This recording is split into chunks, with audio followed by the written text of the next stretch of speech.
শিক্ষা নিত যে কঠিন সময় আল্লাহর ওপর ভরসা রাখা উচিত, কারণ যে আল্লাহর ওপর ভরসা রাখে আল্লাহ তাকে কখনো হতাশ করেন না। বন্ধুরা, জীবনে যখন কষ্ট আসে তখন আমরা প্রায়ই ঘাবড়ে যাই।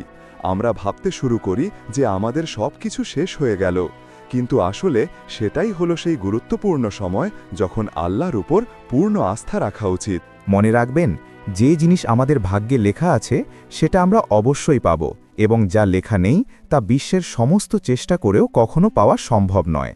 ঈমানের অর্থই হল গভীর অন্ধকারেও আলোর ওপর বিশ্বাস রাখা। যদি আপনার হৃদয় খাঁটি হয়, উদ্দেশ্য সৎ থাকে, তাহলে আল্লাহ কখনো আপনাকে নিঃসঙ্গ ছেড়ে দেবেন না। শুধু ধৈর্য ধরুন, প্রার্থনা করুন এবং এই বিশ্বাস রাখুন যে আল্লাহ সব সময় সর্বোত্তম পরিকল্পনা তৈরি করেন।